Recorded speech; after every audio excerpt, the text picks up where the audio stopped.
আছো আমার গল্প পাঠের আসরের সমস্ত শ্রোতা বন্ধুরা? শাখের শ্রুতিগল্পের আসর থেকে আবার একবার চলে এসেছি তোমাদের একটা নতুন গল্প পড়ে শোনাতে। আজ যে গল্পটি পড়ব সেটি প্রখ্যাত সাহিত্যিক শ্রী গজেন্দ্র কুমার মিত্রের অলৌকিক সমগ্র থেকে একটি গল্প। এই লেখকের জীবন ছিল ঘটনাবহুল, তার অভিজ্ঞতাও ব্যাপক। তিনি ভ্রমণ করেছেন নানাভাবে, নানা অদ্ভুত পরিবেশে। মানুষ দেখেছেন বহু রকমের, সাধু, গৃহস্থ, জ্যোতিষী। নিজে লেখক বলেই লেখক সঙ্গ তার কম ছিল না। অপ্রাকৃতিক ঘটনা প্রত্যক্ষ করেছেন, যেমন লেখায়ও তা প্রকাশ করেছেন অনায়াস ক্ষমতায়। এমনই একটি গল্প আজ আমি পড়ে শোনাব। এই গল্পটি হল অভ্রান্ত গণনা। কথায় বলে, গর্তের ব্যাঙও অবিরত খোঁচা খেলে একবার ক্যাক করে উঠে রাত জানায়। আমাদের বড়দা জ্যোতিষীরও তাই হলো। বড়দা জ্যোতিষচর্চাই করেন। শহর নয়, যেখানে থাকেন সেটা চুঁচড়োরও উপান্তে। সেখানে আর কে কত হাত দেখায় বা ঠিকুজি করায়। অতি কষ্টে দিন চলে।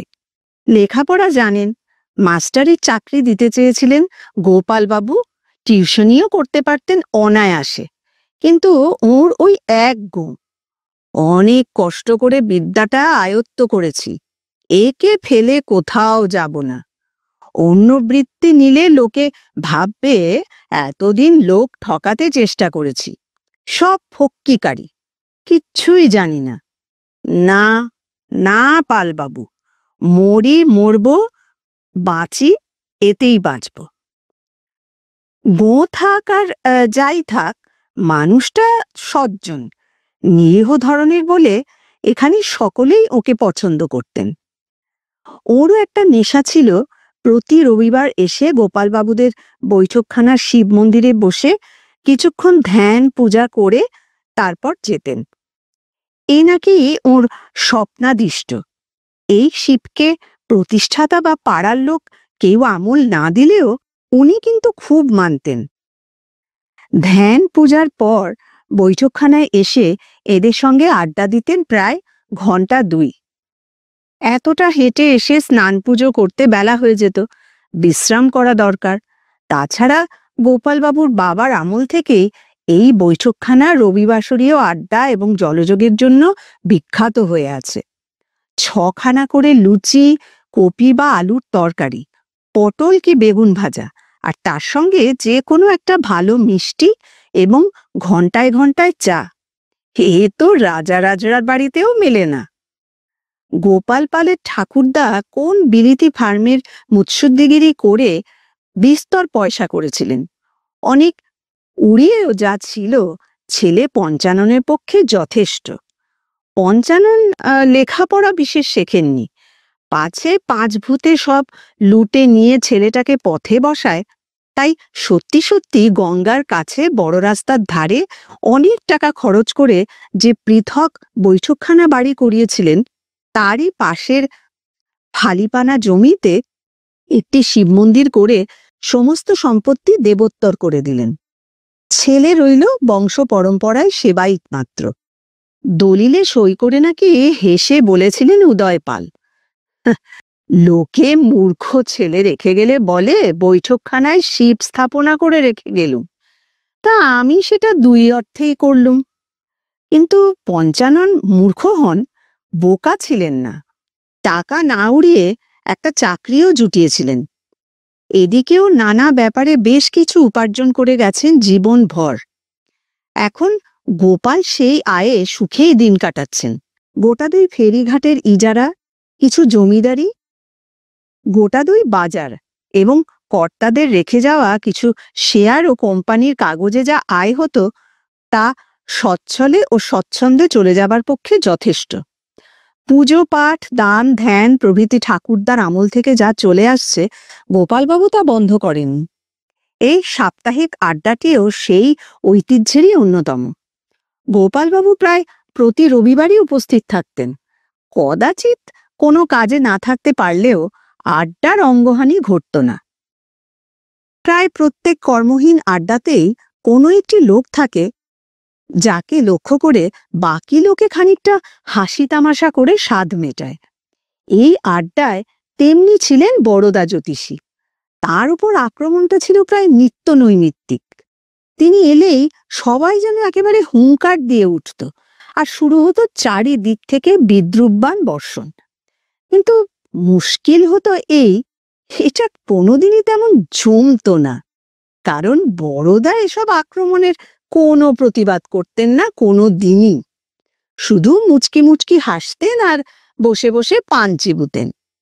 একদিন গোপালবাবুই প্রশ্ন করেছিলেন, আচ্ছা বড়দা বাবু, তোমার কি গন্ডারের চামড়া? এইসব চুপ করে বসে সহ্য করো? মূর্খ, বুজরুক, ঠক, কি না বলছে এরা তোমাকে? সেই দিন সব্বাইকে যেন ধূলিসাৎ করে দিয়ে কঠোর উত্তর দিয়েছিলেন বড়দা। ভুল করছেন পালমশাই, গন্ডার নই। মানুষ বলেই এইসব আমার গায়ে লাগে না।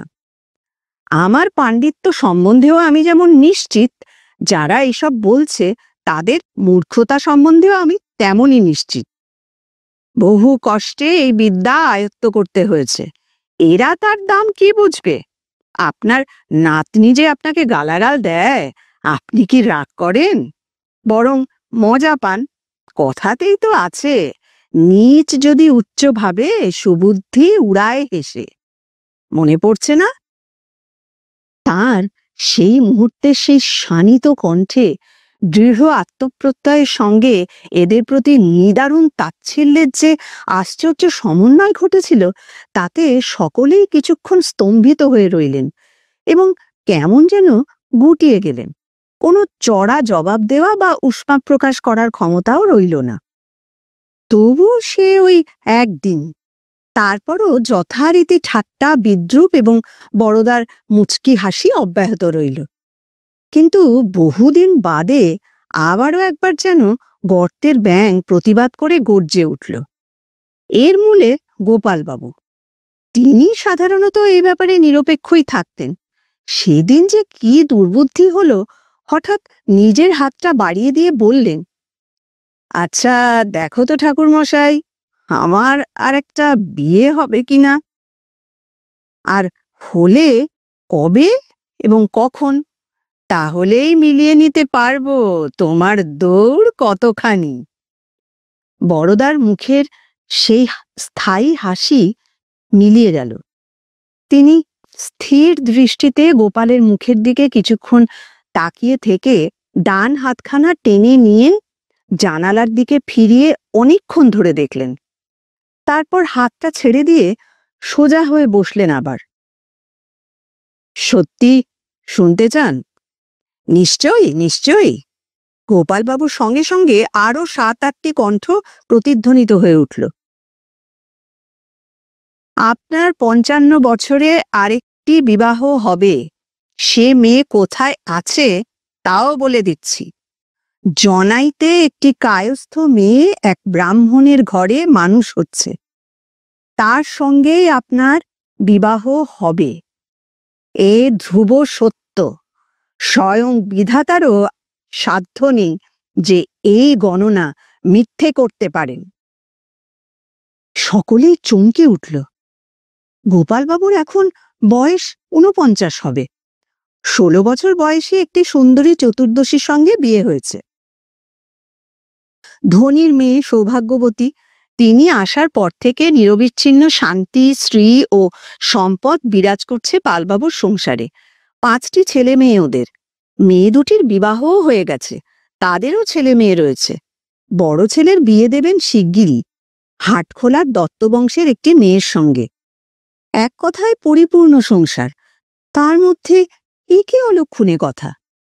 অনেকক্ষণ পরে একজন ক্ষীণ কণ্ঠে বললেন, বড়দা চালাক আছে কিন্তু। দিলে ৬-৭ বছরের ফেলে।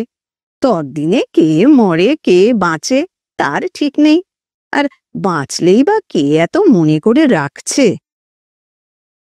বড়দার গলা এতক্ষণে আবার স্বাভাবিক খাদে নেমে এসেছে। তিনি বললেন, আপনাদের মধ্যে একজন ছাড়া তার আগে কেউ মরবে না। আপনি বেঁচে থাকবেন। আর মনে পড়া বলেন তো, এই দেওয়ালে লিখে রেখে যাই? না না না না না, ওসব আর করতে হবে না, অপ্রসন্ন কণ্ঠে বলে উঠলেন গোপালবাবু। প্রভাতী আড্ডার মেজাজটাই সকলেরই কেমন খিচড়ে গেল। অন্য দিনের থেকে অনেক আগেই সকলে উঠে পড়লেন। গোপালবাবু প্রথমটা তো উড়িয়েই দিয়েছিলেন, শুধু মুখেই নয় মনে মনেও। যত সব বোগাস বলে মনকে সান্ত্বনা দিয়েছিলেন। এত যদি হাত দেখে বলা যেত তাহলে আর ভাবনা ছিল না। কিন্তু দূষিত বীজাণুর মতন যে একটা কৌতূহল ধীরে ধীরে মনের মধ্যে বিস্তার লাভ করছিল, তাকে আর কোনো মতেই নষ্ট করতে পারলেন না। কেবলই মনে হয় এটা তো এখন 6 বছরের কথা, কিন্তু যে মেয়েটার কথা বলছে সেটা একবার জানলেই তো হয় তেমন কেউ আছে কিনা, তাহলেই তো বিদ্যের দৌড় বোঝা যাবে। খুব তো পণ্ডিতের অহংকার করে, একবার দেখতে দোষ কি?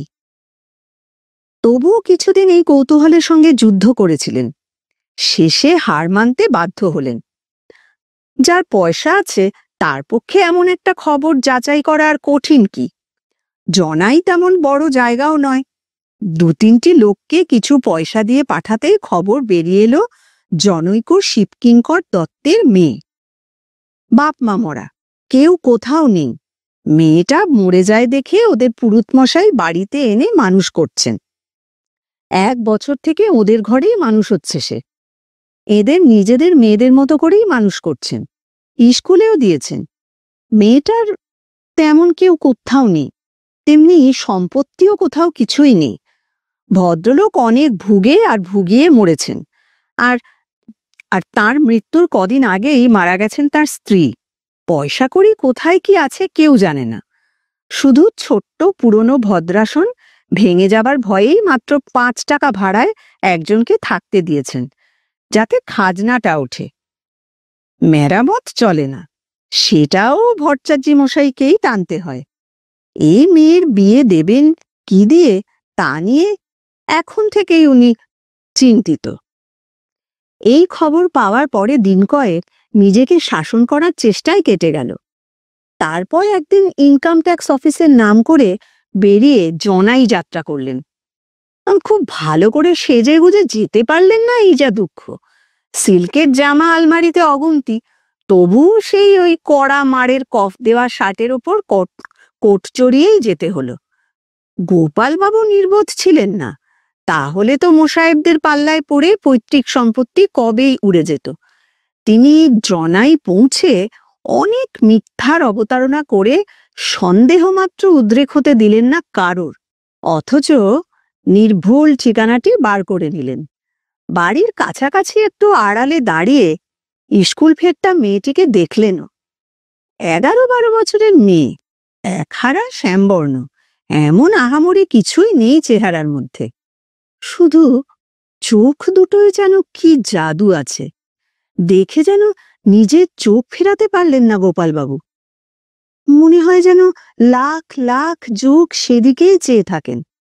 হয়তো আরো থাকতেন, কিন্তু মেয়েটা বাড়িতে ঢুকে গেল আর তখনই বেরোলো না। উনিও আর বেশিক্ষণ দাঁড়িয়ে থাকতে সাহস করলেন না। তারপর শুরু হলো এক অন্তহীন প্রতীক্ষা। ছোটবেলায় কি একটা বড় লেখকের নাটকে শুনেছিলেন একটা বাজে গান, সেই গানের লাইন কটাই আজ এতকাল পরে বারবার তার মনে পড়তে লাগলো। সেদিন হাসি পেয়েছিল গানের ভাষায়, আজ এতকাল পরে বারবার মনে পড়ে। আজ মনে হয় তাঁর মনের কথা দিয়েই যেন গানটি লেখা। গানটি ছিল, ওই আখিরে বারে বারে চেও না চেও না, কি আর রেখেছ বাকি রে, নয়নে হরেছে নিদ, হৃদয়ে কেটেছ শীত। এই গানের লাইন কটা আজ এতকাল পরেও বারবার মনে পড়ে। বড়দা জ্যোতিষার্ণব তেমনই রবিবারে আসেন, কিন্তু বিজনে দেখা হয় কদাচিৎ। এক-আধ দিন ফোন করে নেওয়ার সুযোগে গোপালবাবুই দেখা করেন, যেন দৈবাত দেখা হয়ে গেছে। এইভাবে এটা ওটা বাজে কথার পরে প্রশ্ন করেন, কই গো ঠাকুর, তোমার গণনা খাটলো কোথায়? কিছুই তো হচ্ছে না, সব তো তেমনি আছে। টোপর পড়া আবার হচ্ছে কোথায়? যেন নিতান্তই তামাশা। এইভাবে বলতে বলতে নিজেই হো হো করে হেসে ওঠেন। বড়দা তার প্রখর স্থির দৃষ্টি ওর চোখের ওপর রেখে উত্তর দেন, যথা সময়ে যথা দিনে ফলবে। আপনার 55 বছর হোক আগে, কাঁচা পেরে এনে তো ল্যাংড়া আমের স্বাদ পাবেন না পালবাবু। নিদেন ডাঁসাতে দিন। মনে মনে অনুতপ্তও বোধ করেন বই কি গোপালবাবু। সুন্দরী গুণবতী ভার্যা ঘরে, দীর্ঘকালের সঙ্গিনী, প্রেয়সীও, শুধু নর্ম সহচরী নন, যথার্থ সহধর্মিণী, সুখ দুঃখের অংশভাগিনী। সমস্ত ঝঞ্ঝাট চিরদিন নিজেই বহন করেছেন, স্বামীকে কোনো কাঁটার স্পর্শ কোনো দিনই টের পেতে দেননি। তার সুগৃহিণীত্বে সংসারের সম্পদ বেড়েছে বই কমেনি, ছেলে মেয়েদের মানুষ করেছে নিজের দায়িত্বে। তার জন্য গোপালবাবুকে কিছুই ভাবতে হয়নি। সেই স্ত্রীর তিনি মৃত্যু কামনা করছেন। ছি, ধিক ধিক। তবুও সেই একটি সাধারণ চেহারার বালিকাও তাকে অস্থির করে তোলে। কিছুতে নিজের প্রবৃত্তি বা কুপ্রবৃত্তিকে দমন করতে পারেন না। বছর 2 পরে আর একবার দেখেও এসেছেন এক ছুতোয়। সেই পুরোহিতকে পূজারি করার প্রস্তাব নিয়ে বাড়িতেই গেছেন। তখন সবে কৈশোরের লক্ষণ প্রকাশ পেয়েছে, যৌবনে পা দেয়নি। তবুও ওর লালসা উগ্রতর হয়ে উঠেছে। কাণ্ডাকাণ্ড জ্ঞান হারিয়ে ফেলার অবস্থা হয়েছে। কোনো মতে যেন পালিয়ে এসেছেন। 55 পা দিয়ে আর স্থির থাকতে পারলেন না। একটা কি যেন মাসও বলেছিলেন বরদা জ্যোতিষার্ণব। তারও তো আর বেশি দেরি নেই, মাস 7। স্ত্রী তো এখনো সম্পূর্ণ সুস্থ। ভোর 4টে থেকে রাত 12টা পর্যন্ত এত বড় সংসারের সমস্ত দায়িত্ব পালন করে যাচ্ছেন। কোনো ব্যাধি তো দূরের কথা, ক্লান্তির চিহ্ন পর্যন্ত নেই। একদিন এক রবিবার প্রত্যুষে গঙ্গার ধারে গিয়ে ধরলেন বড়দাকে। এত ভোরেই চান করো নাকি ঠাকুর? ইত্যাদি গৌরচন্দ্রিকা ভেজে এই দেখা হওয়াটা যে দৈবাত সেটা প্রমাণ করার খানিকটা বৃথা চেষ্টা করে বললেন, কই ঠাকুর, এই তো 55 পা দিলুম, কিছু তো ফললো না তোমার গণনা। যে মাস যে তারিখ বলেছিলাম সে তো আসেনি পালবাবু। এখনো তার অনেক দেরি। কই আর দেরি, 7 মাসও তো পুরো নেই আর। এত অধৈর্য, দিন গুনছেন? কিন্তু পালবাবু, 6 মাস সময়ও যথেষ্ট। একটা রাজ্য ধ্বংস হতে এত সময়ও লাগে না। শুনেছি 18 মিনিটের জন্য ওয়াটারলুর যুদ্ধে হেরে গিয়েছিলেন নেপোলিয়ন। না না না, অধৈর্য কি, যত সব বাজে কথা। আমার এই সুন্দরী সুগৃহিণী স্ত্রী, একে ফেলে একটা কেলটি মেয়ের জন্য কি আমি মরে যাচ্ছি? তা নয়, এই তোমার দৌড়টা দেখছি, এই আর কি। হো, তার মানে সে মেয়েকেও দেখে আসা হয়ে গেছে? হ্যাঁ, খুবই ব্যস্ত হয়ে পড়েছেন দেখছি। তাকে দেখে এসেছি, সে আবার কি, যত সব আজগুবি কথা। দেখুন গোপালবাবু, এই গঙ্গা তীরে ভোরবেলায় ক্রমাগত একটা মিথ্যে দিয়ে আরেকটাকে ঢাকতে যাবেন না। দেখে আসেননি তো সে যে কালো, কেমন করে জানলেন? আমি তো বলিনি। যাকগে, যদি তাড়াতাড়ি ফলে তো কি দেবেন আমায়?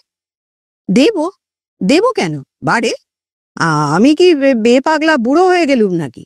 এটা আমার নিতান্তই একটা মানে কি বলবো, ওই স্থেটিক কৌতূহল আর কি। এই বিদ্যাটা কতদূর যেতে পারে তাই দেখতে চাই পরখ করে। তবু যদি সত্যি তোমার গণনা অভ্রান্ত হয় আর যা বলছো সত্যি যদি দ্রুত ফলে। একটু থেমে এদিক ওদিক চেয়ে দেখলেন আশেপাশে কাছাকাছি কেউ নেই। ঘাটে দু একটি বৃদ্ধা সবে এসে নামছেন। ওদিকে নৈহাটির দিকে আকাশে কালো একটা সজল মেঘ ঘনিয়ে এসেছে। ওপারেও যত দূর দেখা যায় জনহীন। গলা নামিয়ে বললেন, কথাটা ফললে তোমাকে 2000 টাকা দেব, তোমার জ্ঞানীর পুরস্কার স্বরূপ। ফলবে ফলবে। এক অদ্ভুত আর যেন কৌতুক ভরা দৃষ্টিতে ওর মুখের দিকে চেয়ে মাত্র এই একটি শব্দ উচ্চারণ করেই বড়দা দ্রুত ঘাটের দিকে এগিয়ে গেলেন। কবে ফলবে, কদিন পরে, কিভাবে ফলবে, এইসব প্রশ্নে অবসর মাত্র পেলেন না গোপালবাবু। আবার ছুটে গিয়ে এইসব প্রশ্ন করা, না না না, ছি, তাতে কলুষিত কামনার কদর্য চেহারাটা সম্পূর্ণ প্রকাশ হয়ে পড়বে। পরের অমাবস্যার 4-5 দিন আগে অকস্মাৎ যেন অদৃশ্য হয়ে গেলেন বড়দা। পরের দিন রবিবার, সেদিন পুজো দিতেও এলেন না। খবর নিয়ে জানা গেল তিনি ঘর থেকে বেরোনো বন্ধ করে দিয়েছেন, কি সব নাকি ক্রিয়া করছেন। ত্রয়োদশীর দিন গোপালের স্ত্রী প্রভা জ্বরে পড়লেন। সামান্যই জ্বর, কিন্তু পড়তো যেন দুর্বলতা, একটু যেন নিঃশ্বাস নিতেও কষ্ট হচ্ছে। কথাটা শোনা ছিল বৈঠকখানায় 12-14 জন লোকের কথা হয়েছে, কথা কাটাকাটি উত্তেজনা কানে না যাবার কথা নয়। প্রভা একটু হেসে বললেন, কি গো, তোমার জ্যোতিষীর কথা সত্যি হলো নাকি? এবার তোমার ভাগ্যের পথ খুলল বোধহয়। তারপর আরো একটু হেসে মনে করিয়ে দিলেন, ভাগ্যিমানের বউ মরে যে। যা, কি যে বলো, এই তো সামান্য জ্বর, তবু আমি বলি কি, ডাক্তারকে ডেকে পাঠাই? না না, এর জন্যে আর ডাক্তার ডাকতে হবে না। প্রভা প্রবলভাবে ঘাড় নাড়েন। তবু গোপালবাবু ডাক্তারকে খবরই দেন শেষ পর্যন্ত। জ্বরটা সন্ধ্যের দিকে বাড়ছে মনে হলো, সেই সঙ্গে নিঃশ্বাসের কষ্ট। ডাক্তার ডাকেন, কিন্তু কিসের যেন একটা গোপন আশার উত্তেজনায় উদ্ভ্রান্ত হয়ে ওঠেন। সকলেই এটাকে পত্নী প্রেমের আতিশয্য বলেই ধরে নেয়, হাসাহাসিও করে। একটু জ্বর হয়েছে, তার জন্য এত ব্যস্ত হবার কি আছে? অমাবস্যার দিন সকাল থেকে ডাক্তারও চিন্তিত হয়ে পড়লেন। সামান্য জ্বরই, কিন্তু হার্টের অবস্থা এমন হলো কেন? পরের দিন কলকাতা থেকে বড় ডাক্তার কাউকে আনা স্থির করলেন, কিন্তু সেই রাত্রেই মনে হলো কে যেন বাড়ির চারপাশে ঘুরছে আর কেমন করুণ কণ্ঠে ঢাকছে, প্রভা, প্রভা, খুকি আমার, আয় মা, আমার কাছে চলে আয়, আমি যে আর তোকে ছেড়ে থাকতে পারছি না। প্রভা, খুকি আমার, আয় মা, আমার কাছে চলে আয়, আমি যে আর তোকে ছেড়ে থাকতে পারছি নে। শুনেছে অনেকেই, শুনেছেন গোপালবাবু। আশ্চর্য এই, কারো মনে হয়েছে পুরুষের গলা, কেউ শুনেছে মেয়ে ছেলে কেঁদে বেড়াচ্ছে। আলো লাঠি নিয়ে দারোয়ান চাকর ঠাকুর সব বেরিয়েছে। আতি পাতি করে খুঁজেছে বাগান, খিড়কির দিকের গলি, সদর রাস্তা, মায় বৈঠকখানা বাড়ি পর্যন্ত। কাউকেই দেখতে পায়নি, একটা রাস্তার কুকুর ছাড়া। এই কুকুরটাও কদিন ধরে কাঁদছে। নেড়ি কুকুর হলেও প্রভা নিত্য ওকে ভাত দেন, হয়তো খেতে না পেয়ে কাঁদছে বেচারা। কিন্তু সেই মানুষটা কোথায়? যে অমন নাম ধরে ডাকছে গিন্নিমাকে? ওদিক থেকে যেন শব্দটা উঠছে। এক্ষেত্রে ভয় পাওয়া স্বাভাবিক। এদেরও সকলের গা ছমছম করতে লাগলো।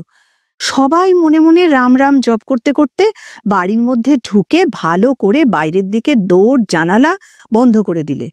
অকারণে ঘরে ঘরে আলো জ্বালিয়ে রাখল। শুনেছিলেন প্রভাও একেবারে ভোরের দিকে একটু বিহ্বলভাবে স্বামীর দিকে চেয়ে বলেছিলেন, বাবা, বাবা ডাকছেন না? বাবা খবর পেলেন কি করে? না না, তাই বা কেমন করে হবে? বাবা তো মারা গেছেন। হ্যাঁ গো, তাহলে কি আমি মারা যাচ্ছি? শুনেছি মরার আগে মৃত আত্মীয়রা আসে। হ্যাঁ গো, তাই কি? তাই কি? বলো না গো। গোপাল উত্তর দিতে পারেননি। ততক্ষণে সত্যিই চোখে জল এসে গেছে তাঁর। স্ত্রীর মৃত্যু কামনা করেছেন ঠিকই, সেটাও যেমন সত্য, এখনকার অনুতাপ আর দুঃখ তেমনই সত্য। প্রভা প্রতিপদের দিন সকালেই মারা গেলেন। শ্রাদ্ধ শান্তি চোকার পর শোভনতার খাতিরেও বছরখানেক অপেক্ষা করতে পারলেন না গোপালবাবু। কোনো মতে মাস 2 ধৈর্য ধরে থাকার পরই এক বৃদ্ধ ঘটককে মোটা টাকা কবুল করে ঠিকানা ও গাড়ি ভাড়া দিয়ে জনাই পাঠালেন এবং আরো মাসখানেকের মধ্যেই পুত্র কন্যাদের বিতৃষ্ণা ও প্রতিবাদ অগ্রাহ্য করে যথারীতি সেই মেয়েটিকে বিবাহ করে নিয়ে এলেন। নববধূর বয়স ওর বড় ছেলের চেয়েও কম, তবে তাতে আর কি যায় আসে। গোপালবাবুর সৌভাগ্য, এই মেয়েটিও তাকে সহজভাবেই গ্রহণ করলে। এটাকে দুর্ভাগ্য বলে মনে করে প্রৌঢ় স্বামীকে অবজ্ঞা বা উপেক্ষা করল না। সে বুদ্ধিমতী মেয়ে, পুরোহিত দম্পতি তাকে যতই ভালোবাসুন, তাদের সাধ্য কতটুকু তা সে জানে। তার ওর থেকে অল্প বয়সী পাত্রে হয়তো দিতে পারতেন, কিন্তু বয়স ছাড়া তার আর কতটুকু যোগ্যতা থাকতো কে জানে। তাই সে কতকটা ইচ্ছে করেই এসেছে। এখন এই প্রাচুর্য আর ঐশ্বর্যের মধ্যে এসে পড়ে নিজের বুদ্ধি ও ভাগ্যকে ধন্যবাদই দিচ্ছে। সুখী ও পরিতৃপ্ত হওয়ারই তো কথা, কিন্তু গোপালবাবুর এতদিনের ঐকান্তিক বাসনা পূর্ণ হওয়া সত্ত্বেও তা কিন্তু হতে পারলেন না। একটা কঠিন কাঁটা সেই সুখের পথে অন্তরায় হয়ে রইল। অনুতাপ? না, সেটা তত নয়। আসলে বিয়ের কদিন পরেই গোপালবাবু এক ভোরবেলায় মর্নিং ওয়াক করার নাম করে বেরিয়ে বরদা জ্যোতিষীর বাড়ি উপস্থিত হলেন এবং নিভৃতে ডেকে পকেট থেকে 20 খানি 100 টাকার নোট বার করে ওর দিকে বাড়িয়ে ধরে বললেন, তোমার প্রণামী ঠাকুর, তোমার শিক্ষার যৎসামান্য স্বীকৃতি। বড়দা যেন শিউরে উঠে 2 পা পিছিয়ে গেলেন। বললেন, না না না না না পালবাবু, এ আমি নিতে পারবো না। খুন করা আমার পেশা নয়। তাছাড়া প্রাণীর দাম টাকায় শোধ করা যায় না। কাজটা খুবই গর্হিত হয়েছে। এমনি তার জন্য আমার অনুতাপের সীমা নেই। তার উপর এই টাকা নিয়ে পুরোপুরি পাপটাকে ঘাড় পেতে আমি নিতে পারবো না।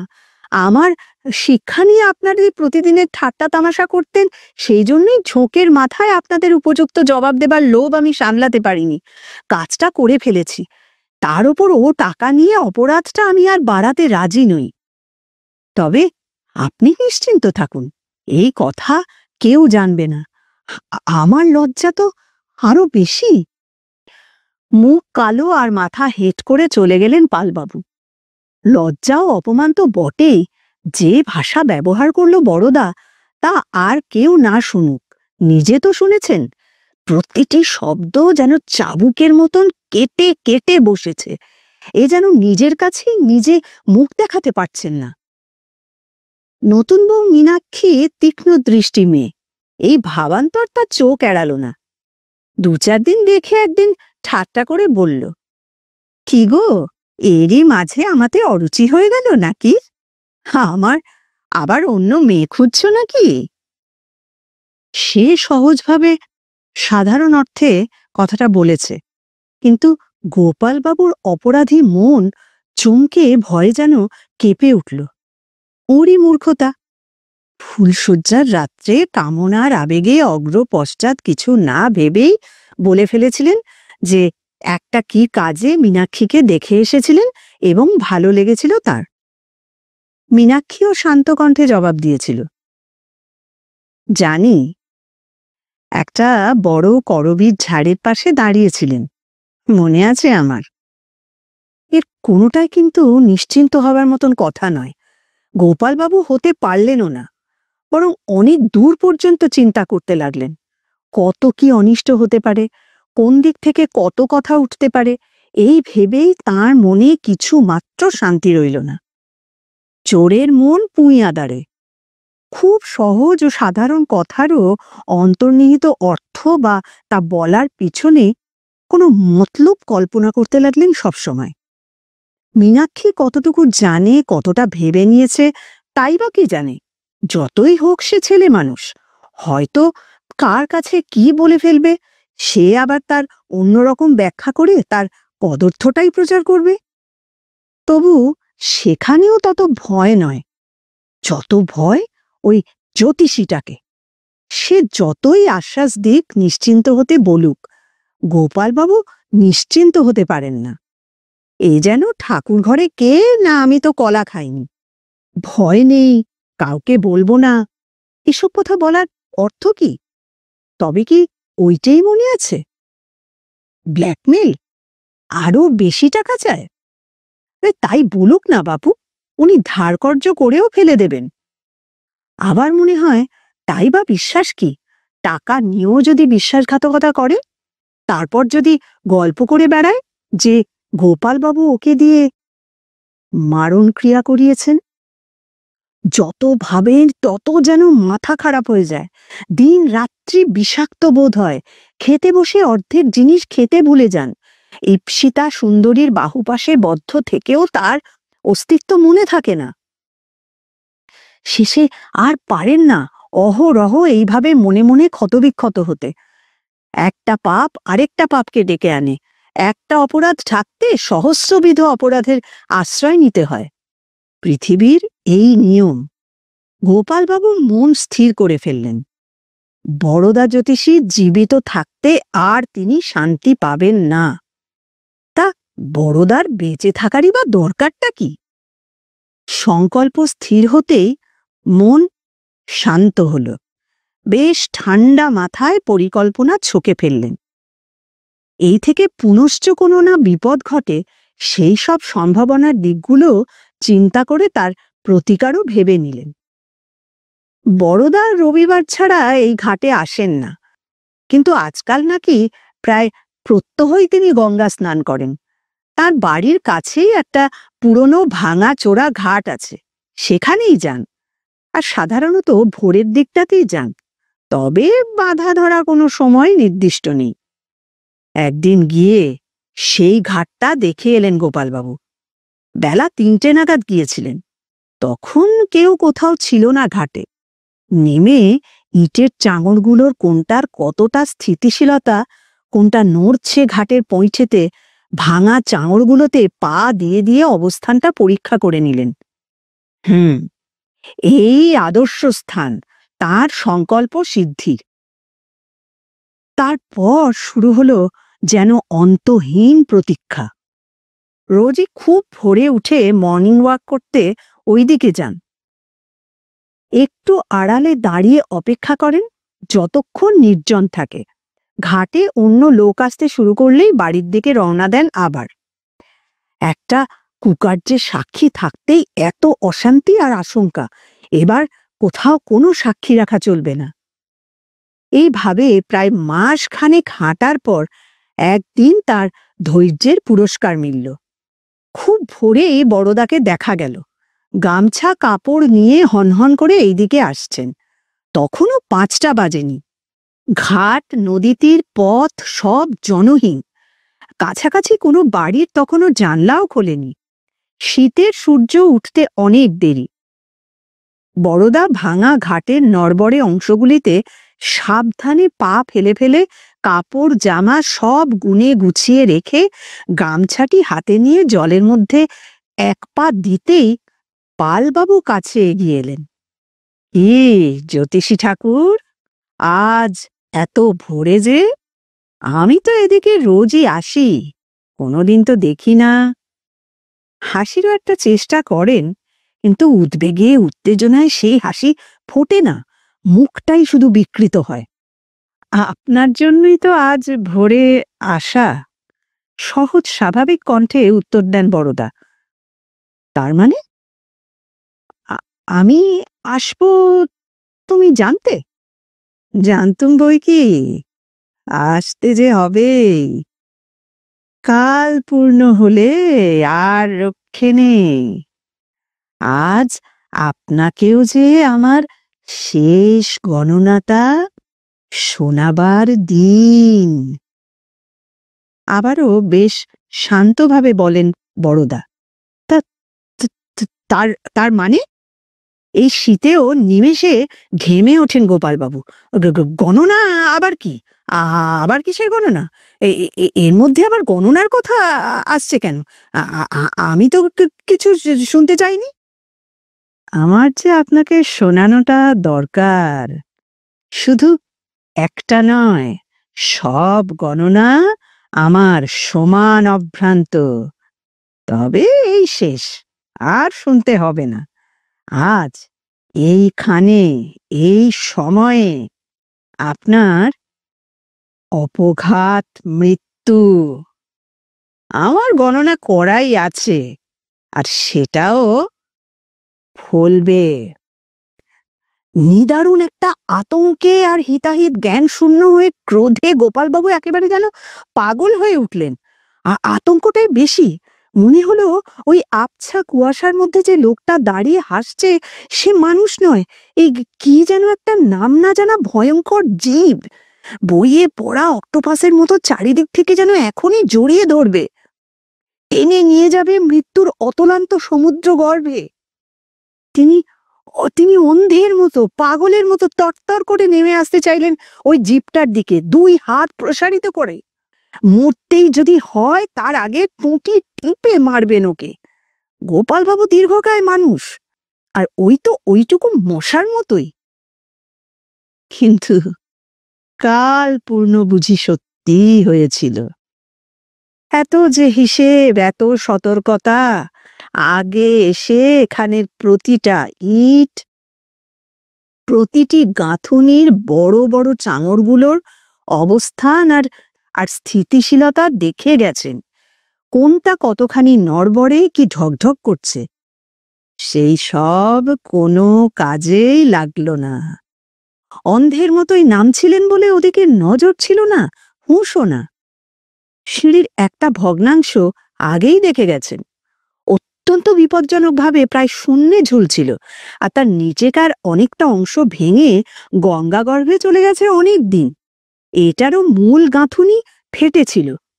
এখন একেবারে হঠাৎ ওর ভারী একটা পা পড়া মাত্র সেটা খসে পড়ল, আর একটা পা বলে আরো। আর ঘটনাটা ঘটল অকস্মাৎ, একেবারে চোখের পাতা ফেলবার মতো সময়।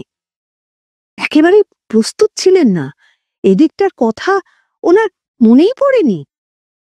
তাল সামলাতে পারলেন না, ওই গাঁথুনির অংশের সঙ্গেই সশব্দে জলে গিয়ে পড়লেন। কোট, ওভারকোট, গলাবন্ধ, মোজা, জুতো পরা ভারী দেহটা সঙ্গে সঙ্গে যেন গভীর জলে ডুবে গেল। উঠতে উঠতে আর পারল না। মনে হলো যেন তার চিহ্ন মাত্র রইল না। জলে ফাঁড়া ছিল বলে বাবা মা ছোটবেলায় সাঁতার শিখতে দেননি, বেশি বয়সে আর শেখা হয়ে ওঠেনি। তাছাড়া গঙ্গায় স্নান করতেন কদাচিৎ কখনো। জল থেকে ওঠার চেষ্টা কি করে করতে হয় সে সম্বন্ধে কোনো ধারণাও ছিল না তার। কিংবা ভাটার টানে তলিয়ে থাকা অবস্থাতেই টেনে নিয়ে গেছে হয়তো, কে জানে। হয়তো আর মাথাও ঘামালেন না বড়দা। ধীরে সুস্থে প্রতিদিনকার মতন স্নান করে উঠে বাড়ি চলে গেলেন। আমার শ্রোতা বন্ধুরা, কেমন লাগলো আমার আজকের এই গল্পটি। মনুষ্য জীবন কত যে অনিশ্চিত, এই গল্পটি তার জ্বলন্ত প্রমাণ। তোমাদের যদি ভালো লেগে থাকে তাহলে লাইক করে দিও আর কমেন্টে আমাকে জানিও।